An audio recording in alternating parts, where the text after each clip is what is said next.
All right, welcome everyone to our 2024-2025 Covers and Co. research initiatives. So we're going to go through some of the projects that we did this past year and then what we're excited about to trial this upcoming year. So just a little bit of background on our research and the history of the company. So this company was founded, me doing crazy ideas on my farm, super happy to partner with some independent research farms, some diversification centers, some government research projects as well. But also, we want to tell some stories and some ideas and just test this stuff ourselves. We're blessed to be able to work with hundreds of producers across Western Canada that are cool with trialing stuff out and telling their stories and help push the cover crop movement forward. So that's what we're going to try and do today is just focus on the research that we're doing internal as a company.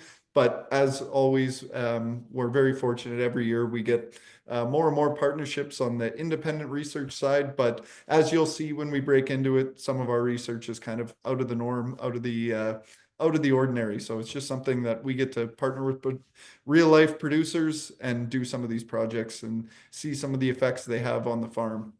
So for those of you that don't know him, my right-hand man for this webinar is Dakota Odgers. So Dakota started with us as our Saskatchewan territory manager and super blessed he picked up on. I am not necessarily a bookkeeper or doing some of the fundamentals that we need to do in the research. And Dakota has so graciously offered to be more a bigger role in the research side of things. And as you'll see, when we get into the project that Dakota conducted this summer, he's the right man for the job. So Dakota, take it away. For those of you that don't, those people that are on that don't know you, maybe give a little bit of a background and introduction, your story, and then let's dive into some of the research. Thanks so much for the kind words there, Joe. Very blessed to be a part of Covers and Co. and just so excited about some of the things we have going on and what we're going to be able to share with you guys here tonight. Really excited, and it's going to be an awesome evening sharing, and it's going to be awesome to see some of the questions that come in after as far as maybe potential things down the road. But to introduce myself, my name is Dakota Odgers. I'm a fifth-generation family farmer from Spy Hill, Saskatchewan. We're a mixed operation, got cow-calf pairs as well as some grain land. Traditionally more on the cattle side, but I love the idea of having the rotation and kind of working things through on the operation. That's my fiance and me, Sean. Out skating at the family farm. Something unique about our operation is we do have an irrigation pivot, which we will be touching on later in the presentation here tonight about some things we're kind of doing as far as research and trials moving forward, and the potential of some of that we're seeing across acres in Western Canada. I'm very blessed and something I'm so fortunate to be involved in the family farm, be involved with my grandfather Jeff and my grandfather Fred and my dad Jeff, and just be able to be involved with them day to day. It really what makes it so special for me to be involved and be able to get to learn from them, learn the land, and learn everything they've been able to show me growing up through the years. So it really leads to the passion that I have for what I do and what I'm excited about moving forward here. So moving back home, I knew that I really wanted to be involved in the family farm, and that's where my passion lied. But obviously, when I came home, you face the challenges of a young producer, and that's why for me, this research and the economics behind it really is so important. For me to be sustainable and be profitable as a young producer, that is the key word. I have to be profitable. I have to find a way to utilize acres. I have to maximize diversity in my operation and try to find ways to look at my farm from a macro and a micro scale. And looking at it from a micro scale, how can I utilize acres more efficiently to try and gain profit off some of these acres? And with being a mixed farm, try to work these through the animals, whether it's for feed or forage, or whether it's through a grazing situation, just utilizing these acres more efficiently. But moving home, that was right during COVID. You look at some of the challenges you were facing. If you lost a part or you broke a part there, you didn't know whether you're going to get it next week or whether it's going to be 6 months. And you talk about land prices, input prices, machinery prices, all of these challenges for every farm across Western Canada, whether you're a young producer or an established operation, are top of mind. And for me, when I look at the economics, that's where the research really plays into it, is trying to find ways that we can mitigate some of our risk and we can take some of these factors on our operations and try to turn some of these marginal acres into more profitable acres on our operations. And that really plays hand in hand into this graph here. I'm not sure how many of you guys have seen this graph. I'm sure if you've been on a webinar before, this graph has been shown and explained by Joe, but I'll give my take from a young producer perspective on this graph. So what we're seeing here is Canadian net farm income and gross revenue.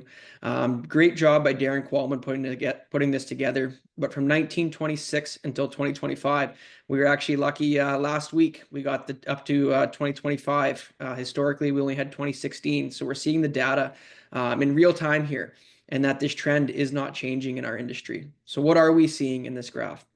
We are seeing that as an industry in the agriculture, we are very, very efficient at producing.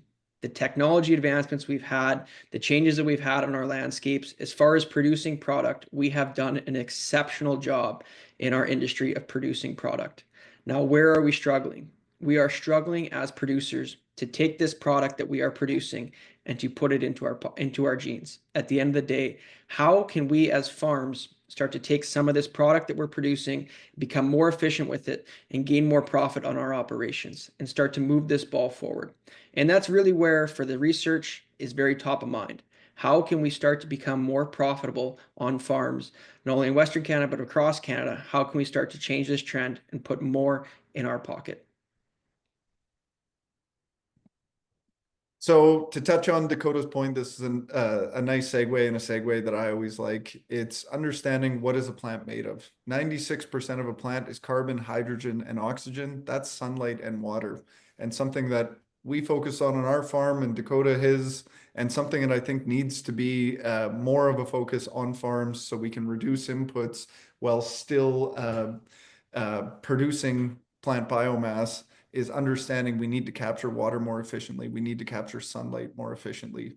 So growing more plants and more diverse plants and turning that plant biomass, utilizing that plant biomass to stimulate biology, to access those micronutrients that are in the soil, and therefore reduce the cost for cost per acre that without limiting yield potential all that much.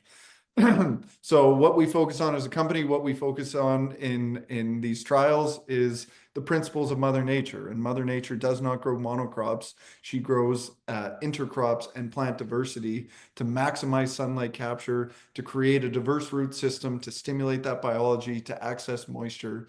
So it's about incorporating the principles of Mother Nature of plant diversity to capture more sunlight, more water, to therefore increase our bottom line. We don't have a production problem in agriculture. We have a profitability problem, and that comes from it's too expensive to farm. There's too many inputs, and it's too risky. So can we utilize plant diversity and the principles of Mother Nature, incorporate some of these principles on our farm to help reduce that cost and become more resilient as a farm and create a more resilient soil so we're less dependent on all those high inputs? So this is the research project that we kind of teased earlier. So very just stoked that Dakota was willing to take this on. We just found out a ton of good information from this summer and the trials. So I won't spoil it for you, Dakota. Maybe just tell everyone who's watching what the trial is, who was involved, and what we were trying to achieve with that trial. Yeah, absolutely, Joe. So what we were really looking at when we were putting together these studies is really trying to put some numbers behind what can we see when we're gauging expectations as far as the economic value of a multi-species cover crop. So a lot of times as producers, we're looking at, what is our total tonnage off that field, but with the multi-species cover crop, there's so much more to it than that. We're not only having, say, what that initial cutting or that initial graze is giving us, but we're also having those plants and that living root being able to capture that sunlight, capture that moisture that Joe talked about, and with that, be able to turn that into economic profit for us on the back end when we're looking at a fall grazing situation. We're being able to put that energy into our soils later on in the growing season. All of these things are coming together and working with us on our operations. So when I talked about with my own operations, looking at it from a macro and micro scale, What I was alluding to is how can I utilize acres more efficiently? For me, it's not only getting one use out of a crop, but now I'm able to have a crop that is planted. I'm getting one use, and then I'm turning around and being able to second value add it on the back end through a fall grazing situation. So I'll walk you through tonight how we maybe got to some of these numbers, how we put together these projects, what some of the requirements were. So I'll just touch here at the very beginning as far as what were we looking at as far as looking at costs going into this project. So the one thing I was very, very cognizant of when I was putting together these projects is I did not want to hide one single cost that was happening on these farms. So whether it was a true cost, when you think about seed, fertilizer, herbicide, things like that, these are true costs. We can get an actual value off them, but something like seeding, sprayer, haybine, baler, all of these things are going to fluctuate on farms depending on what your situation is with machinery, things like that. So to assign values to those and to be representative of them in the samples, we're going to assign custom values to them. So what does that mean when I'm saying a custom value? For any project that took place, I'm going to be going into the Saskatchewan custom rate guidebook there and putting that project to an assigned cost. So that is your custom rate. That was a standard across all projects that this custom rate would be assigned. Other things that we're going to look at and we'll show throughout is things like values evaluated. So we have what is the total product coming off this field if it's a hay or a silage situation, but as well we have our regrowth grazing. So to kind of clarify how we're going to go through our regrowth grazing, we're going to be evaluating that on animal units. So looking at what's the weight of the animals going in there, how long were they out there, how many acres were on that piece. With all projects, for them to be eligible to be a part of this study, that field had to be secluded from anywhere else. So there couldn't be an external pasture that they were grazing on. It had to be only that multi-species cover crop that they were grazing in the fall, so we get true and accurate numbers as far as what our values were on that animal units and regrowth grazing. As well, other things that were evaluated was where was it located, as well as environmental conditions such as precipitation throughout the growing season. So tonight we're going to do it a little bit different. We're going to have two projects side by side. So the unique part about these projects is that they're only about 2.5 hours apart, so pretty similar growing conditions. Now where they are not unique is what Mother Nature provided them. One project, moisture was definitely not the limiting factor. They had great moisture throughout the entire growing season. The other project in Shellbrook, Saskatchewan, moisture was most definitely the limiting factor as far as this project went. So what are we seeing? We have Shellbrook, we have Asquith. Shellbrook actually got delayed in the spring. Normally this producer would want to get out there earlier with the full season, the mix of C3 and C4 plants. But with it being so wet, actually could not get out on the field as soon as he would have hoped in the spring, but in turn did get it in June 19th. And then you look across to Asquith, Saskatchewan, May 27th. So what we're going to touch on tonight is just the difference in what Mother Nature provided them. So down below, you're going to see the graph there of the rainfall totals throughout the growing season.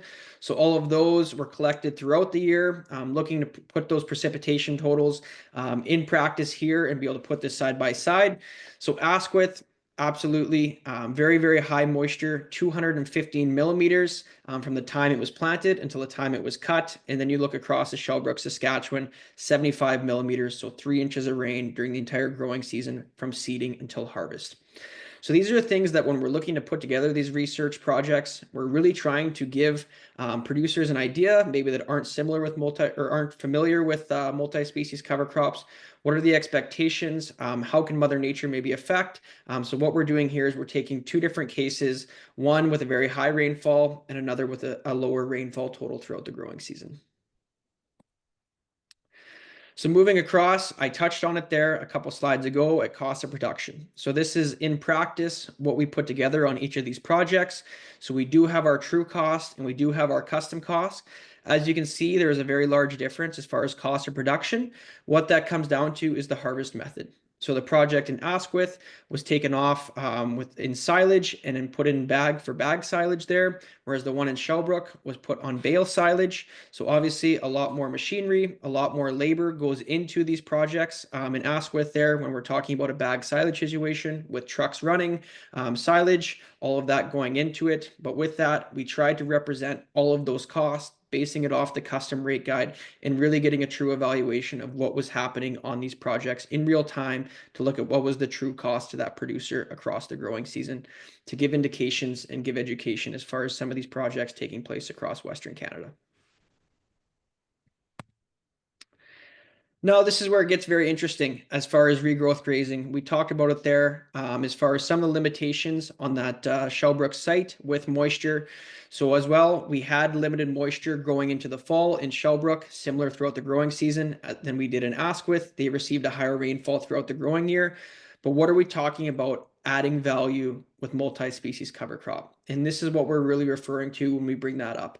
So even under a moisture limited situation in Shellbrook, Saskatchewan, this producer under animal units, so one animal unit is 1,000 pound animal. That translate across. We had the weights going in on both projects, both secluded like we talked about, with their only source of forage during that grazing period was the full season cover crop. What we're seeing here in Shellbrook, Saskatchewan is 29 days animal units per acre.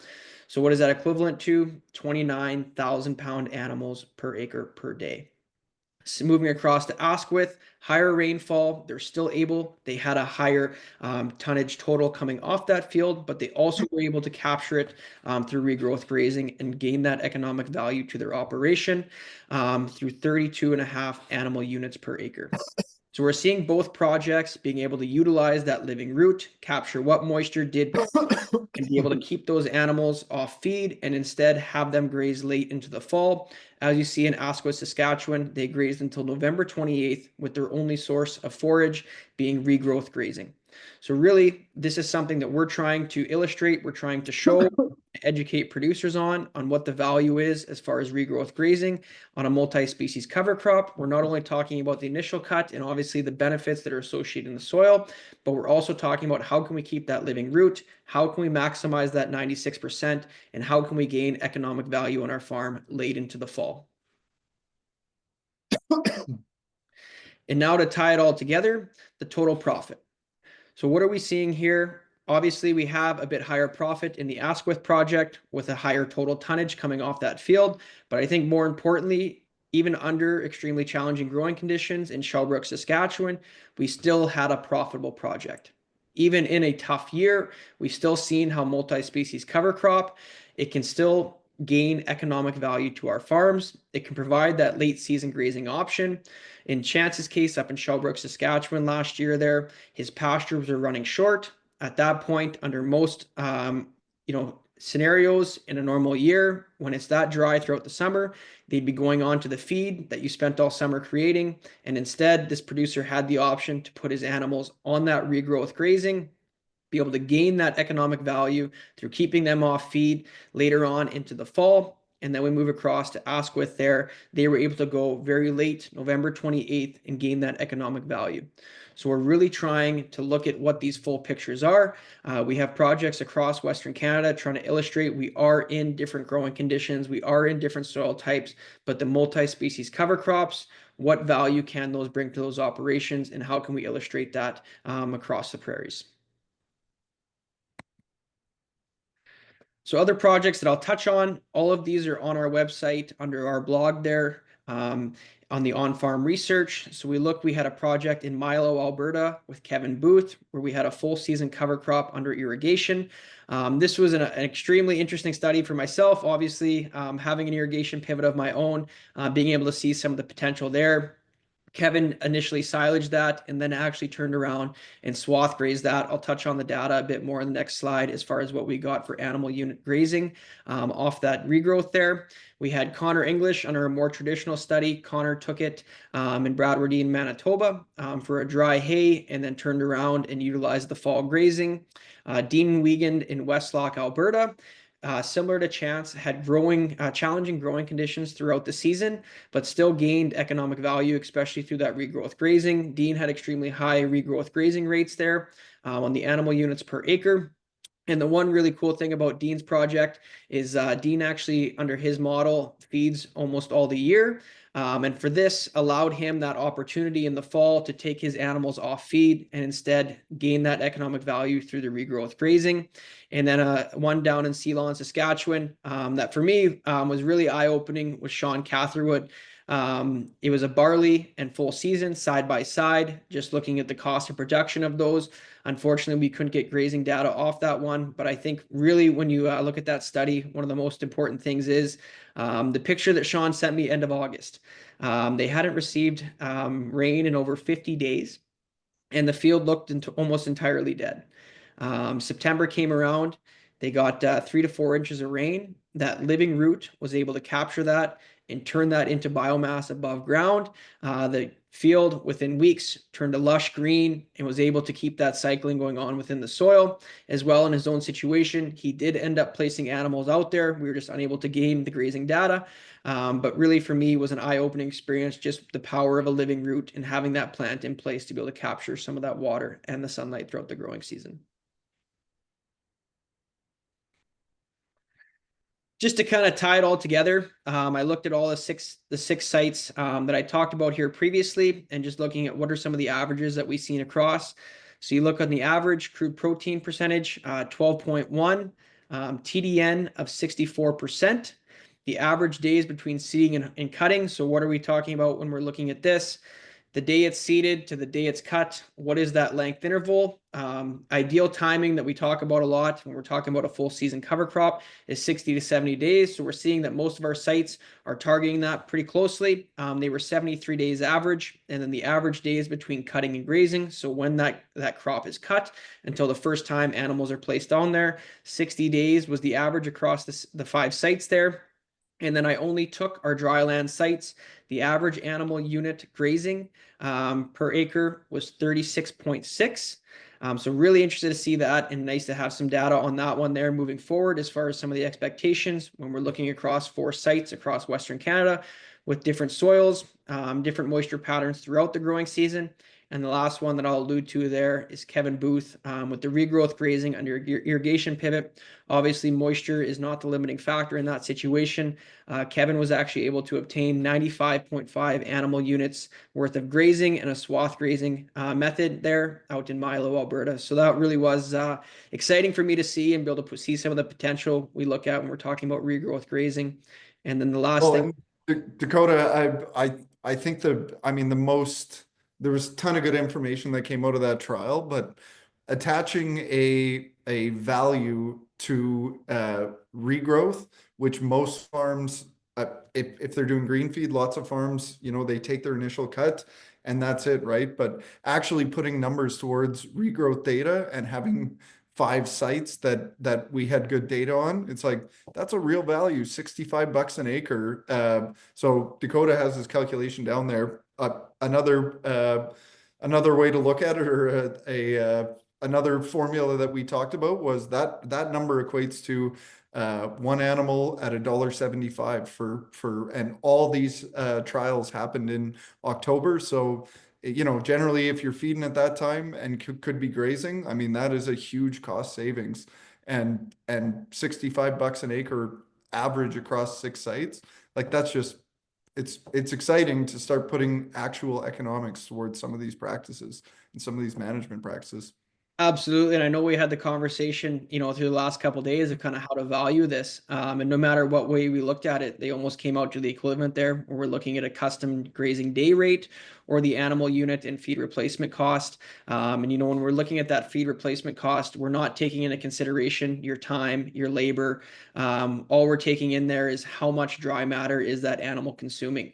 So I think that's the really interesting there. We're not taking in consideration starting your tractor, the time it takes you to do that. Instead, we're just touching on the straight dry matter forage value that you're feeding that animal. So it's really encouraging to see some of these results that we're having on this regrowth data, and just be able to provide that option for a late season fall graze in these situations. Yeah, 100%.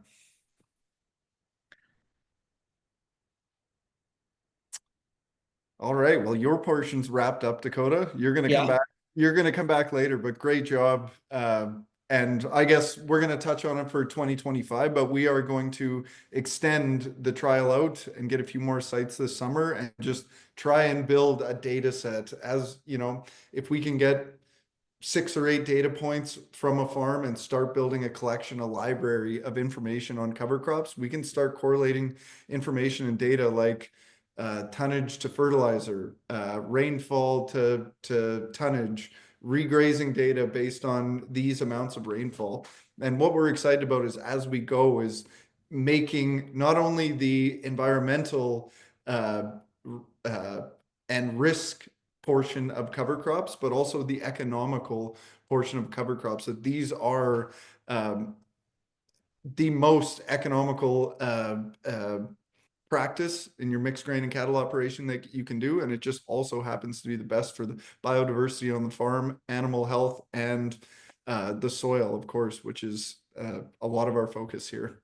So I'm going to switch gears a bit. This is something that if you're on this webinar, you've probably heard me talk about, but it's intercropping with corn with long season forage soybeans. So I'll just give you the Coles notes on the concept of this intercrop, and then I'll dive into some of the research that we've done. So we started researching this crop in 2022. So this will be our fourth growing season testing. It's a long season forage soybean. So the plant doesn't hit reproduction for 110 days. And why that's important is if a plant that has hit reproduction is no longer producing sugars, producing root exudates for that soil biology. So if we can keep the plant vegetative, we can keep producing root exudates. The advantage with a vegetative plant, and especially a vegetative legume, is they have a low carbon need. Their carbon to nitrogen ratio is extremely low. So an environment where a partially shaded environment, like when we're growing with corn, those plants still can produce biomass and thrive even under shaded conditions, where if you had a soybean plant that hit reproduction, was starting to produce seeds, its sunlight need increases, its energy need increases, and we just don't produce the plant biomass. So the concept has been, these are a look at our trials from this summer. Basically, these are row spacing trials. You'll see all the different rows. But what we wanted to do is test at what point do we limit corn growth to focus on soybean biomass growth. Basically, we want to grow as much corn biomass as we can, but leave in corridors to try and capture more sunlight with the beans. So we get increased protein in our feed samples, we get regrazing, we get residual nitrogen, and just a healthier and more balanced soil from a carbon to nitrogen standpoint. So we can in turn infiltrate water. We have digestible biomass, that digestible balanced biomass that biology can now consume and recycle nutrients, and we're not tying up nitrogen when we apply fertilizer the following year. So that was just an overview of what the different spacing trials looked like this past year. So we're going to go through them one at a time here. So we will get to the boring old 30-inch corn with an intercrop, but I thought I'd start here just so we could go from the extreme and you could see us tucking the rows in and kind of some of the visual results we've seen. We don't have a lot of good data on this. I'll explain why. But this is what you're looking at right here is 60-inch corn. So this is half rate corn, 16,000 plants, 60 inches apart with forage soybeans growing between. So it would be a higher ratio of beans and a lower ratio of corn, which isn't necessarily ideal. But the best, from a plant biomass standpoint, this is the best spacing for bean growth. Essentially, there's hardly any shading at all in this intercrop, but we're reducing our corn yield probably about 30%. So as we go down the line, you can go to the next one, Dakota. We just start tightening those rows up. So what this is 18-inch paired row corn. So row of corn, 18 inches in, another row of corn, and that leaves us a, 42-inch gap between corn rows. So not closing up like the 30s, but leaving a bit of a corridor here for the intercrop, the forage soybeans to capture a bit more sunlight. So as we tighten up, this is 12-inch paired row. You can see the rows get just a little bit wider. Again, trying to maximize at what rate can we not lose corn yield, but maximize the amount of growth that we're getting out of the forage soybeans. So if you go to the next one, it looks similar-ish to the 60-inch. This is 6-inch paired. So that's corn, two corn rows, 6 inches apart followed by a 54-inch gap. So all of these paired rows examples are full corn seeding rate. So it's about 32,000 plants. The 60-inch was half. So and then, of course, we have the boring old 30-inch corn intercrop. I mean, at the trial site where we did this year, this is my hometown, Clearwater, Manitoba. We had phenomenal growing conditions. Basically, what we found in the last 4 years growing this intercrop is when we don't get the rainfall, the intercrop sucks. But we don't have any hampering as far as corn biomass growth because the corn gets all the sunlight it wants, all the nutrients it needs, and the beans don't amount to a whole lot. But you get a wet year like this, we can grow 30-inch corn with an intercrop where the corn might be affected perhaps 5% on a biomass standpoint, but we're making all of that up and then some with high protein, low energy forage soybeans that increase the protein of your feed sample and balance that energy source so it's a more digestible biomass to feed to cows. So this was actually the site of our corn trials. If you look down the left field line, you can see some of those rows. So we actually had the University of Manitoba was interested in doing some trial data with us, actually measuring the amounts of biomass in each of these trials. And it was going to be super interesting. But as you can see, there's a baseball field in the middle of this. And we had a fundraiser on the 7th of September this past year to raise money for our local Clearwater Foundation. The event was unbelievably successful. We had about 100 kids out, and it was just great to hear them running around and playing.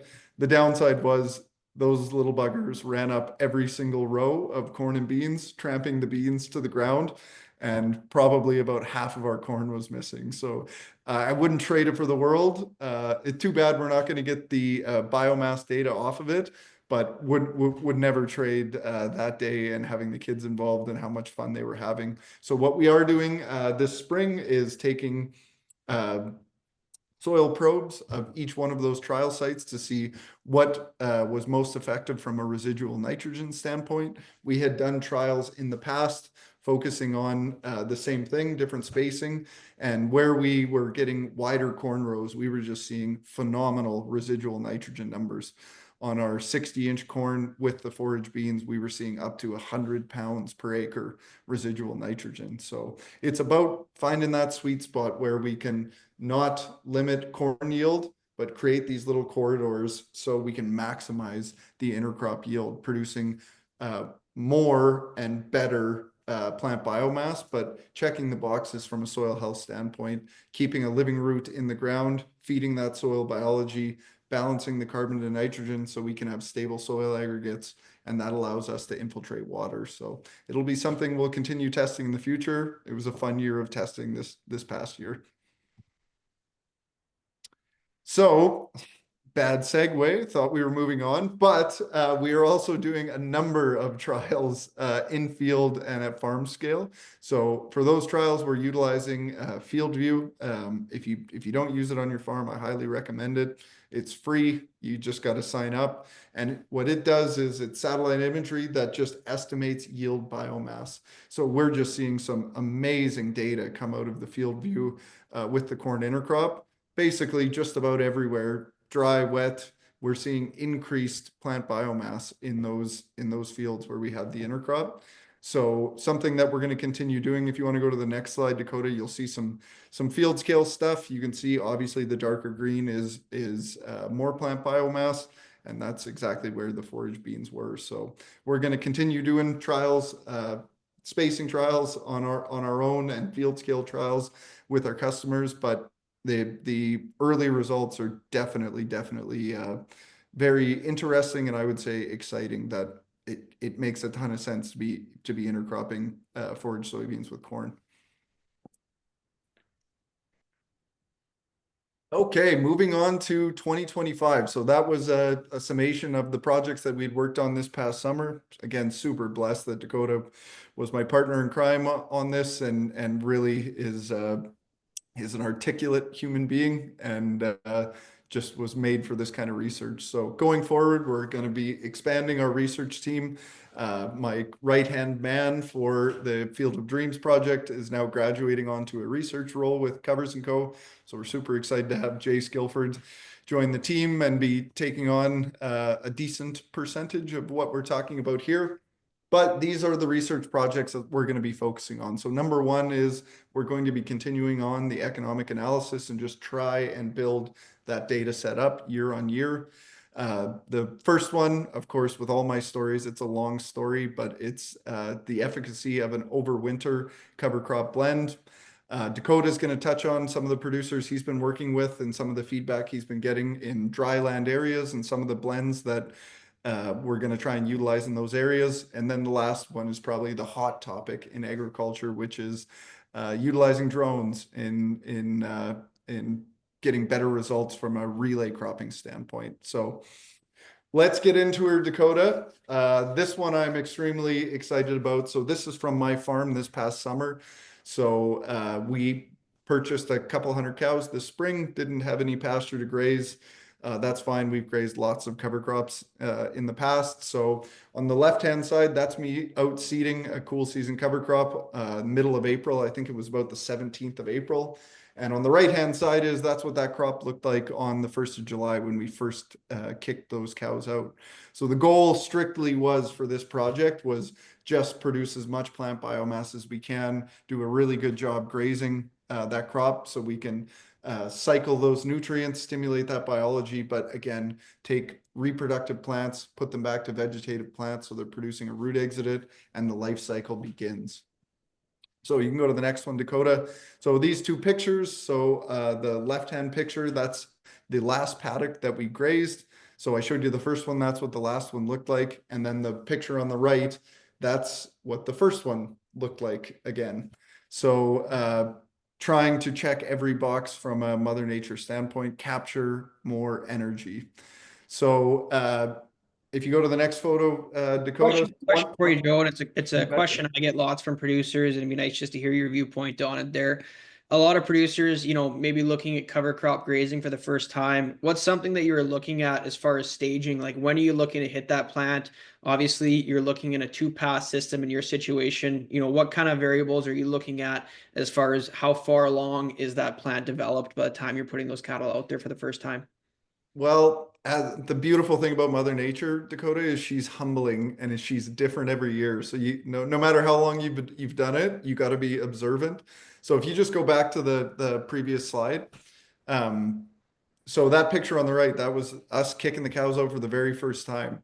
If I knew now what I knew then, or if I knew then what I knew now, sorry, the cows would have been out there about 10 days earlier because we had a phenomenal growing season and we kicked the cows out and spent the entire summer playing catch up. So if you go to the next picture, you can see in this on the left hand side, you can see how mature the barley is, how mature the oats are, the forage peas, same thing.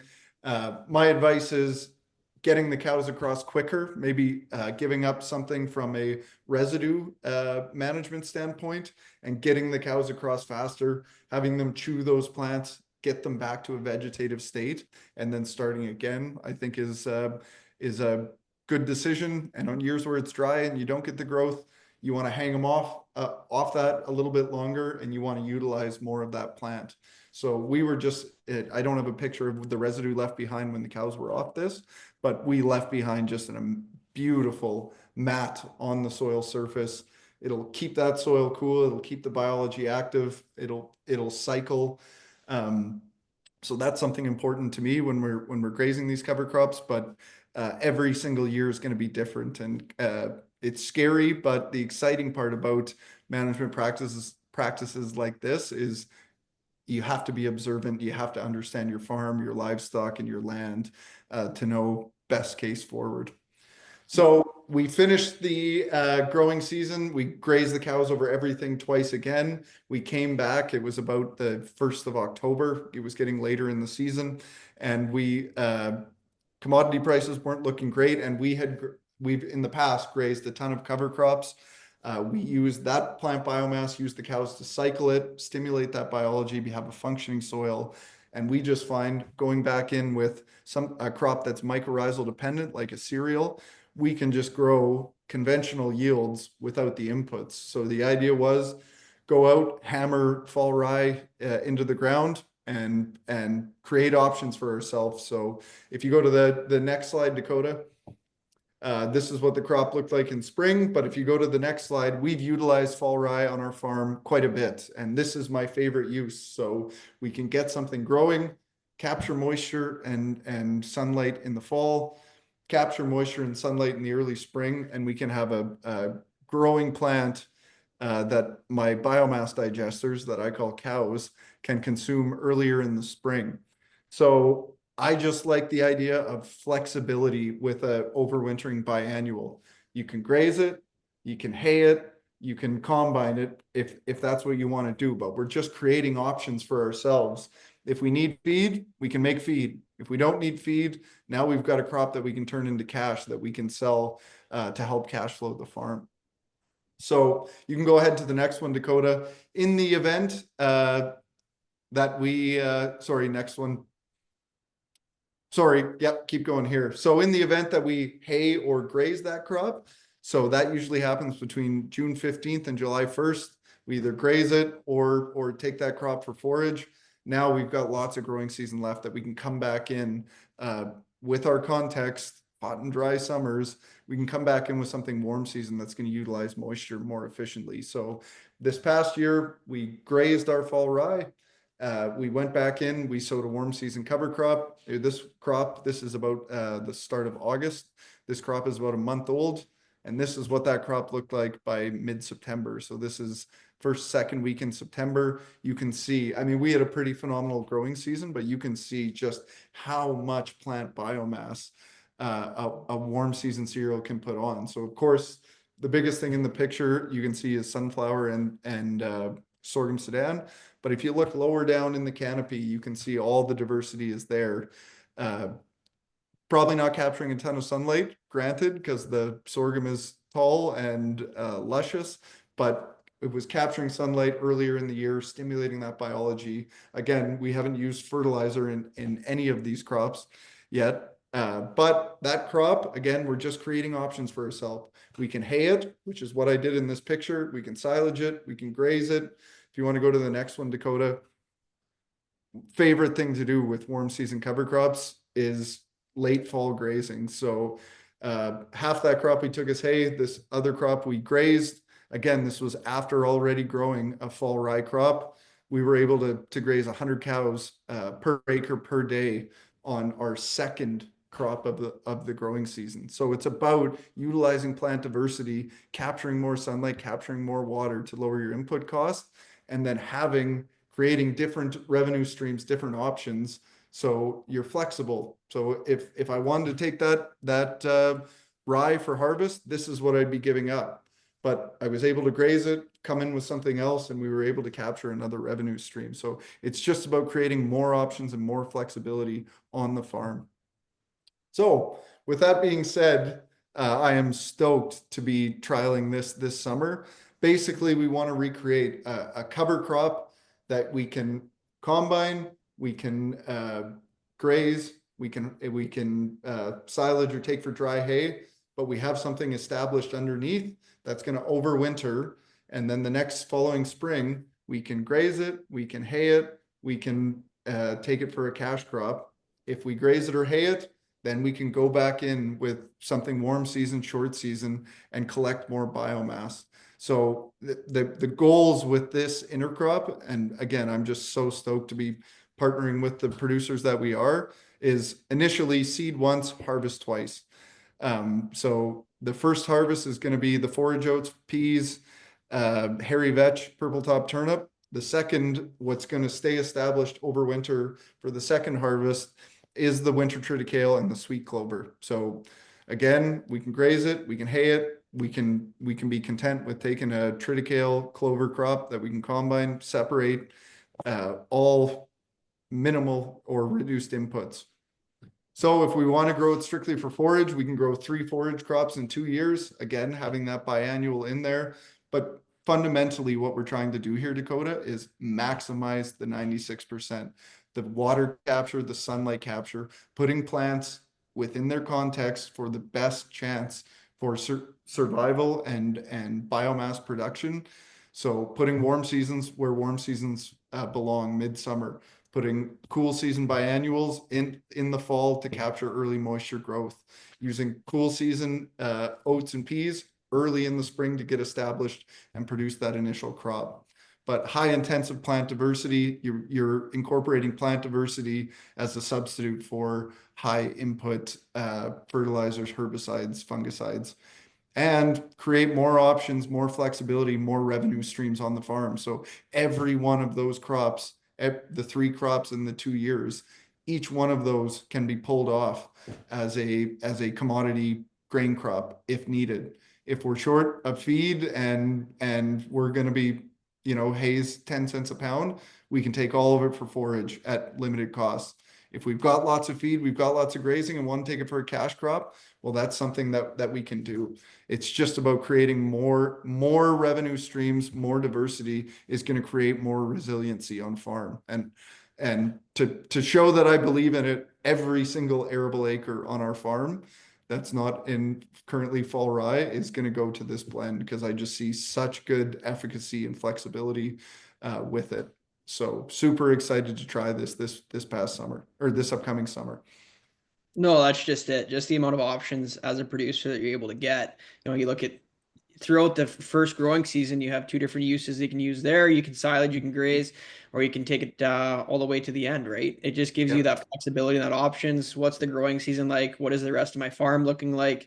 You can start to play your risk that way, kind of what we alluded to at the start on just finding different ways for us to gain value across our operations. So no, I completely agree with it. I think you're bang on with it. I'm pretty excited to see you in action this summer. Well, and like a lot of our producers, they just want to maximize forage production. This is the best way to maximize forage production per pound of cost. Well, and one thing that I've gotten very aware of since starting into this research is your custom rate guides. So all of a sudden, you're eliminating your custom rate guide of about $10 a sprayer pass in the spring, and you're eliminating about a $30 an acre on seeding cost right away. So that's The not biggest value though is, Dakota, when the snow's leaving, it's growing. exactly. When that land would otherwise be sitting there waiting to dry out so you can get equipment on it or whatever, those plants are capturing sunlight and they're utilizing excess moisture that, generally in a lot of areas we have in the spring. And if we're in a super dry area, we've got an established root system, a plant going when there's moisture there. We're not waiting for warm weather and to be able to get on the land. We can start utilizing it right now. Well, I think this is a pretty good segue into what we're going to talk about next there with some of the dryland cover crop trials that we're doing this upcoming year. And it's exactly what you're talking about. How can we utilize moisture as efficiently as possible? So something I'm very, very blessed to be able to have some of the great support system I do in the southern half of the province there. And then as well, I know over in Alberta, in the southern half of Alberta, some of the challenges that they've been facing on their operations with the dry growing conditions, with moisture as the biggest limiting factor.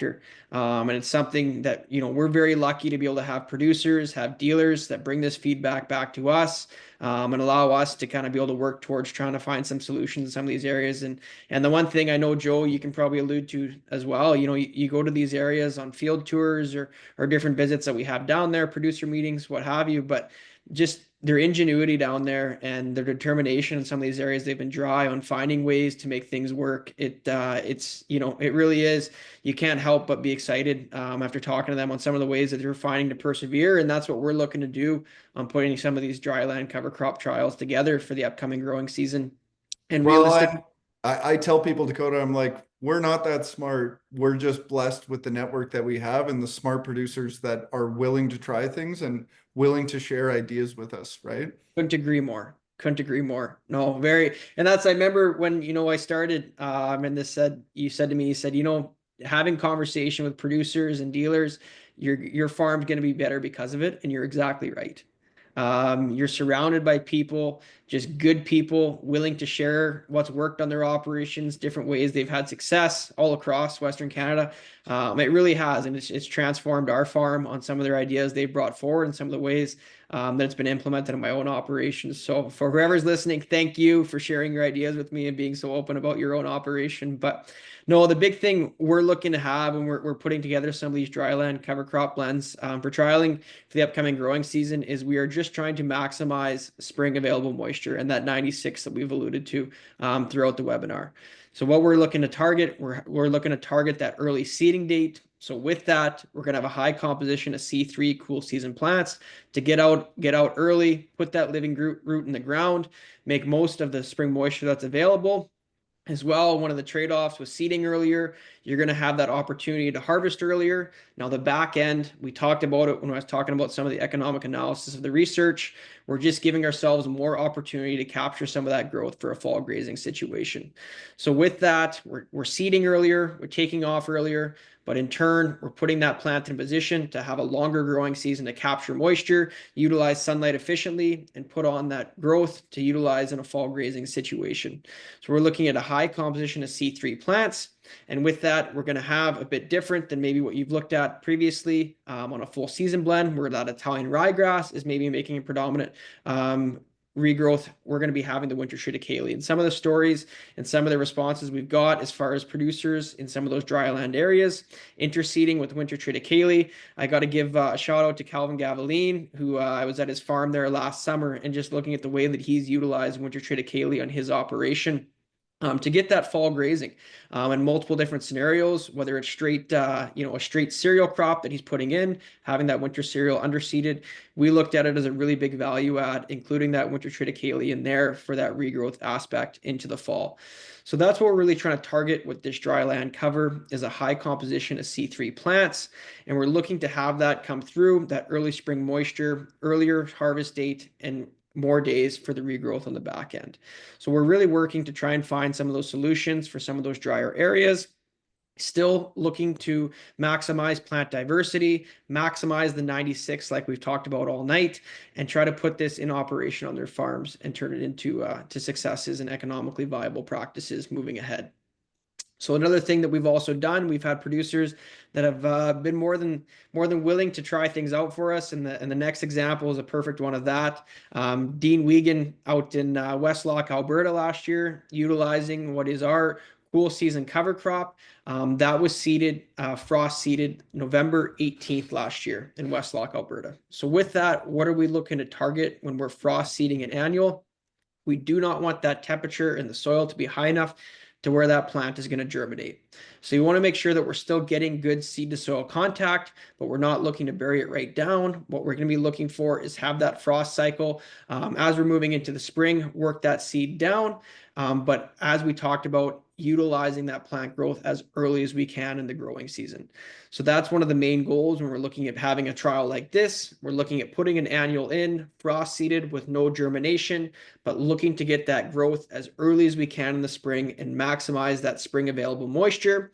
So in turn, like we talked about with the dry land cover there, earlier growth, earlier harvest, more opportunity for regrowth on the back end. So that's one thing we've really, put into perspective as a company, is trying to find some solutions for some of these areas that are experiencing drier, more challenging growing conditions, and just trying to put plants in place to give us the best opportunity for success on some of these operations. And then I'll let the last one be passed to you here, Joe. Definitely very exciting. I know something that I'm going to be doing a little bit of on my own farm, but I'll let you introduce it and run away with it. Well, if we're being honest, Dakota, you've done as much on this as I, so help me out along the way. Well, I think this is it's probably as hot of a topic in the grain world as anything. Everyone's wondering about these little drone things and how I can convince my business partners on the farm that this is a good idea, that we need one of these. So obviously we're talking about drone seeding, and we get a ton of requests about this. I'll be straight. My results on our farm and within my producer network, relay cropping can be tricky, but that's where having these drones and having access to one of these drones where it gets interesting, where they can do a number of acres in a short period of time, and we can pick correct windows. So we're working on trialing this summer. Dakota, if you want to go to the next slide. A relay drone seeded blend. So the idea with the blend is we've heard from producers that they would like to keep brassicas out of it because most grain producers are utilizing canola in the rotation. So the blend looks like Italian ryegrass, berseem clover, and hairy vetch. Most ideal conditions or crops for this to be going in.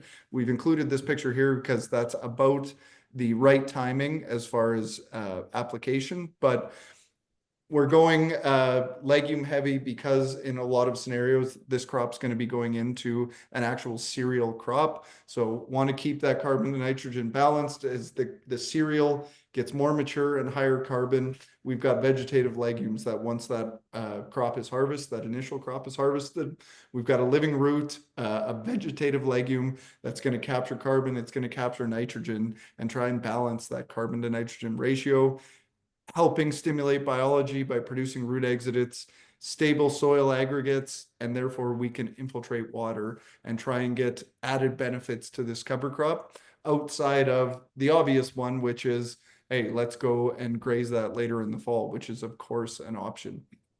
But some best practices in my experience with relay cropping, and the drone is just the deliverer. We are just relay cropping here. So whether you're doing it with an air seeder, whether you're doing it with a Valmar, whether you're doing it with a drone, these are some pretty good best practices to try your damnedest to follow, where we've seen the best results with relay cropping.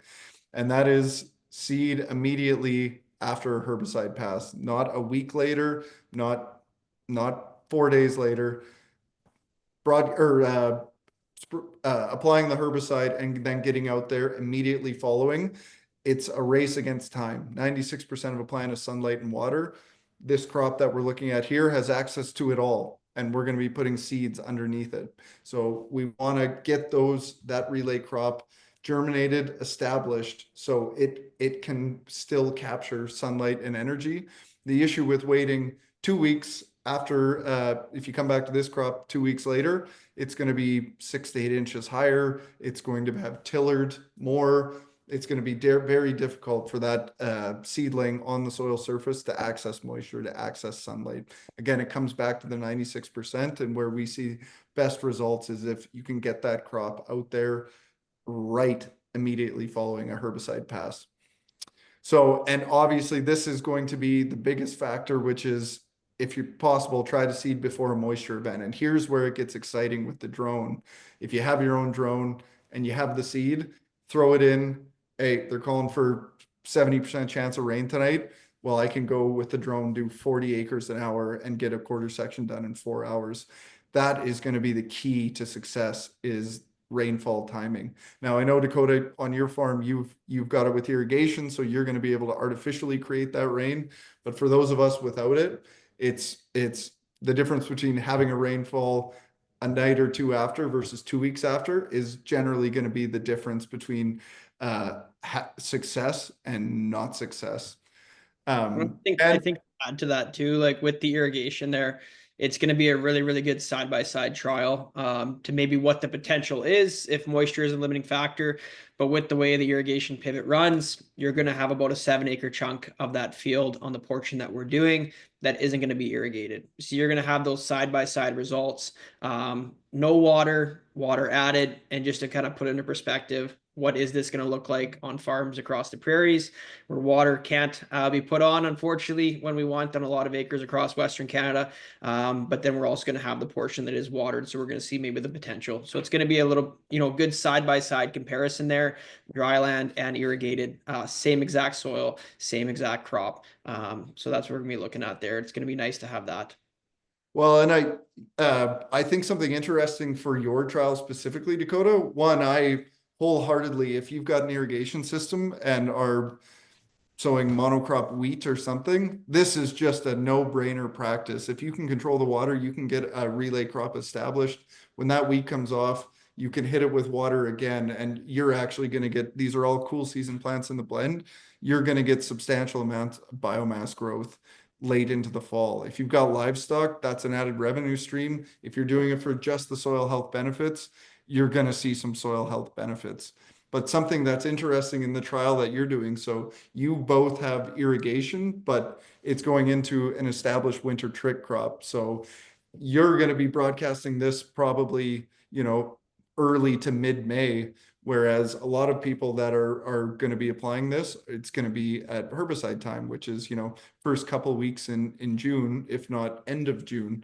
So it'll be interesting to see that early application, what it looks like as far as an establishment standpoint, but also that winter trick crop's going to come off probably early August, mid-August. There's a pile of growing season left, and if you can control the water and get water on it immediately following, I mean, there's a high potential for a second crop here and a second revenue stream. Well, and one thing kind of on a side note there that I actually seen a great presentation on, that there's some sites in Saskatchewan doing. Last year, they're doing some intercropping on Italian ryegrass and winter trit and fall rye with oats. And the one thing they found, and probably a lot of irrigation pivots struggle with across the prairies, is lodging. And they actually found when intercropped that the lodging actually went down. So it's going to be interesting to see how that comparison kind of plays out with maybe a heavy crop where conditions are ideal as far as moisture goes, and a potential for lodging, how that intercrop maybe holds that crop up later on in the growing season and maybe, reduces some of that risk there as well come harvest time.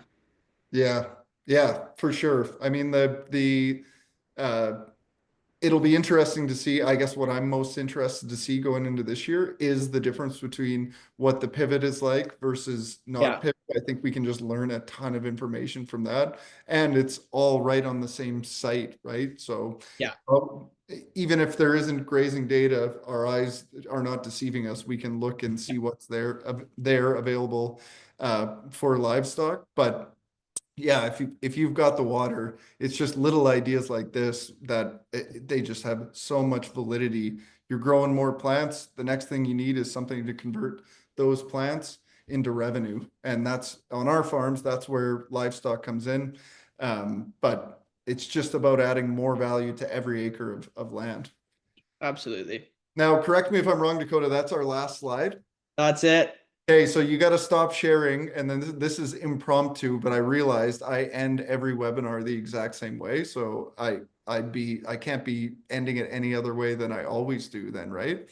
So I'm going to propose a question to you, and it's going to be somewhat, it's not going to be exactly the way I always ask it, but relevant to the topic we're talking about here. So this is obviously your first stab at research. I'm curious, based on some of our findings that we found this summer, some of the things that you learned this summer, what's the best advice that you could give a young producer that's just starting out from a research perspective? They want to try some things on their farm.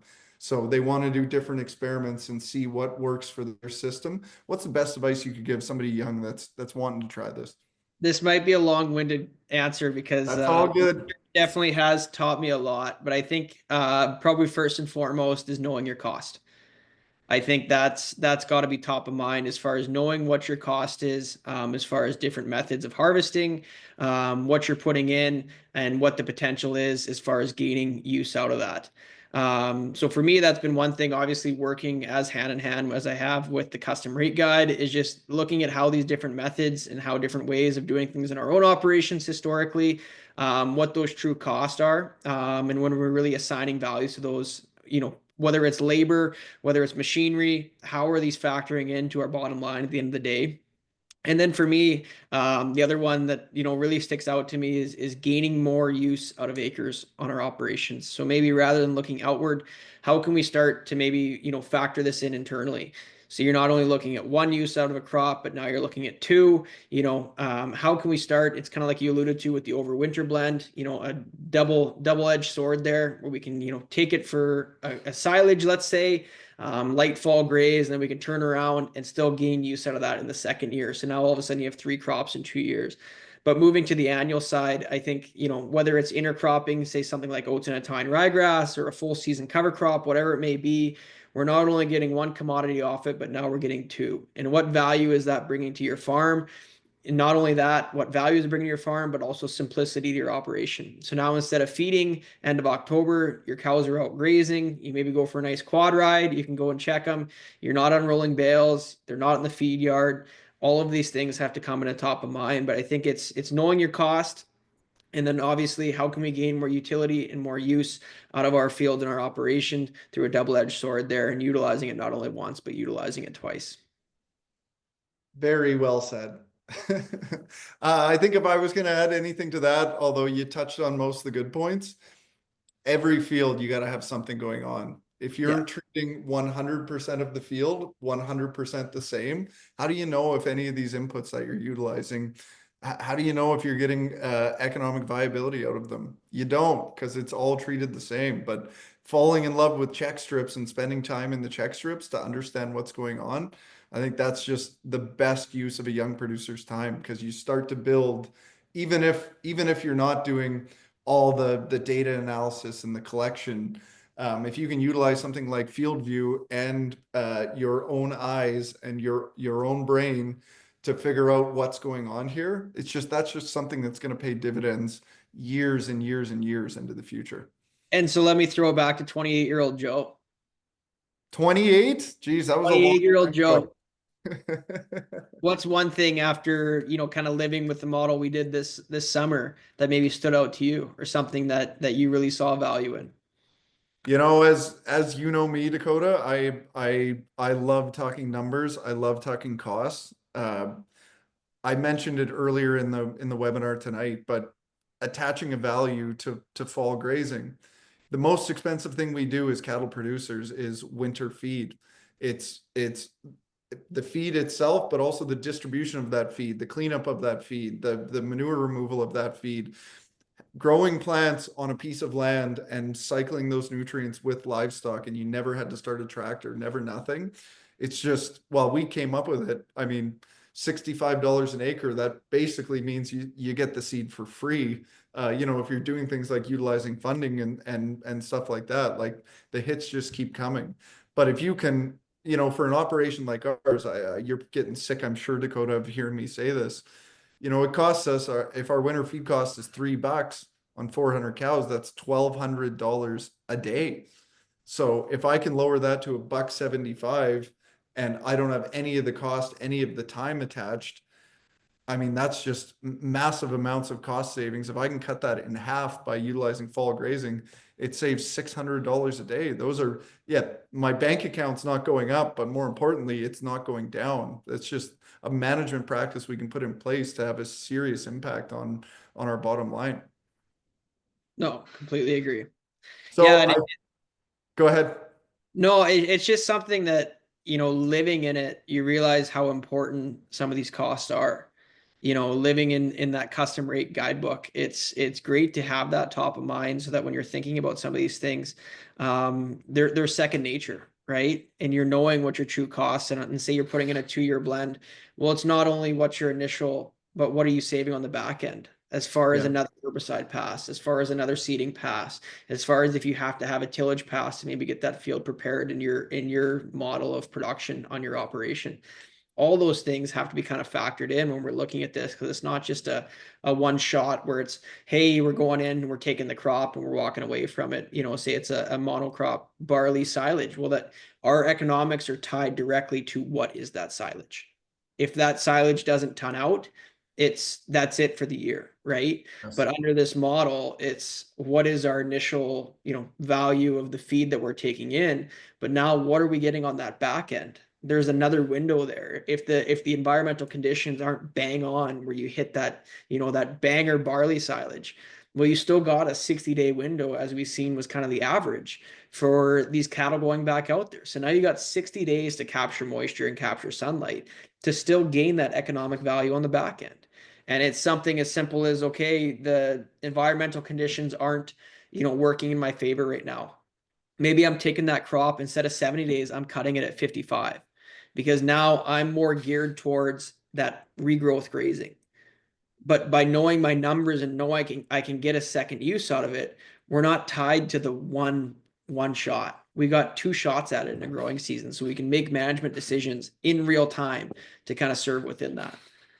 So Dakota, I think probably you touched on it in the earlier in the webinar, but just tell people where they can find the economic analysis and just a quick summary of what they'll find there.